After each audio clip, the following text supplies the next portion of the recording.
तो इजराइल ने ईरान पर हमले का प्लान बनाया तो ईरान की तरफ से भी जवाबी कार्रवाई की चेतावनी दे दी गई है। ईरान के एलीट फोर्स IRGC ने कहा कि अगर वो इजराइल पर 200 मिसाइलें दाग सकता है तो इनकी संख्या 1000 भी हो सकती है। इजराइल को इसके लिए तैयार रहना होगा। आखिर क्या है IRGC और क्या है इसकी ताकत, इस रिपोर्ट में जानिए।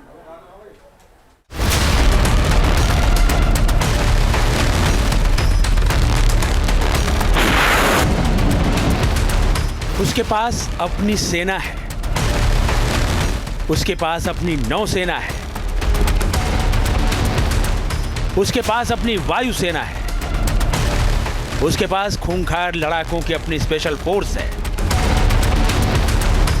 उसके पास रॉकेट, मिसाइलों और ड्रोन्स का विशाल जखीरा है। ईरान पर कोई भी संकट आने वाला होता है तो वो उसके रास्ते में दीवार बनकर खड़ी हो जाती है। वो हर उस आफत से टकरा जाती है जो ईरान पर खतरा बनकर मंडरा रही होती है। वो ईरान की परछाई है, वो उसकी सबसे बड़ी ताकत है।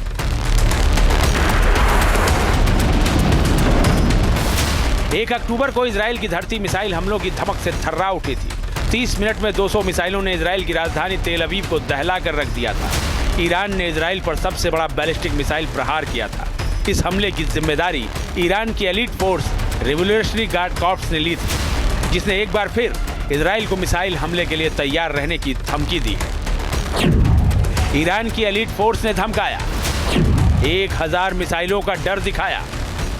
जी हां, इजराइल पर 200 मिसाइलें दागने वाली ईरान की elite force revolutionary guard corps ने कहा है कि अगर वो इजराइल पर 200 मिसाइलें दाग सकती है तो ईरान पर हमला करने की स्थिति में 1000 मिसाइलों से भी हमला कर सकती है और इजराइल को इसके लिए तैयार भी रहना चाहिए।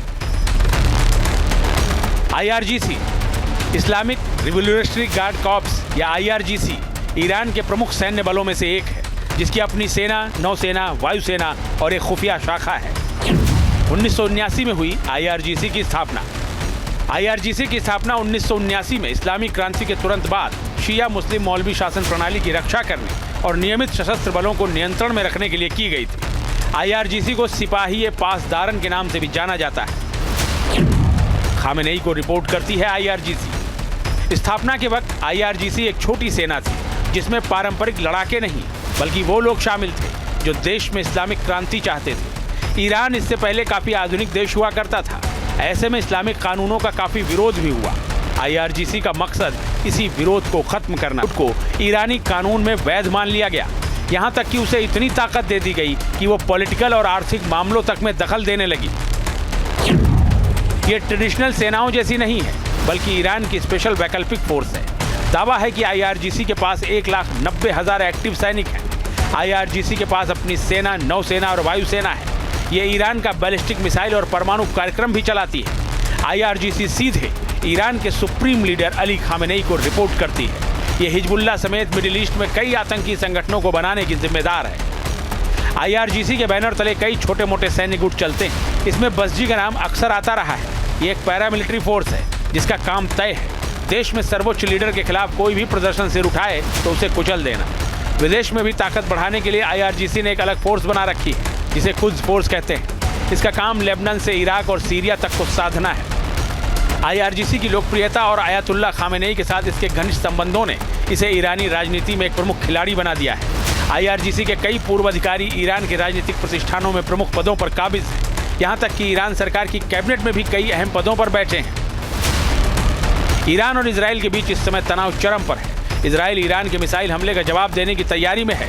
ऐसे में IRGC ने भी कहा है कि ऐसा करने पर इजराइल पलटवार के लिए तैयार रहे। ऐसी रिपोर्ट्स हैं कि इजराइल के रक्षा मंत्री योआव गैलेंट ने ये कहा है कि इजराइल के द्वारा ईरान के विरुद्ध किया जाने वाला रिस्पांस लीथल होगा, सरप्राइजिंग होगा और जाहिर है कि इजराइल ईरान के विरुद्ध कार्रवाई करने के बारे में गहरे तरीके से रणनीति बना रहा है और समय आने पर इजराइल के द्वारा इसको अमली जामा पहनाया जाएगा।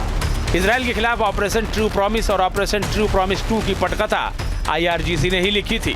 अब इजराइल के खिलाफ आगे की रणनीति भी यही तय कर रहा है। ऐसे में इस मोर्चे पर महायुद्ध की आशंका गहराने लगी है।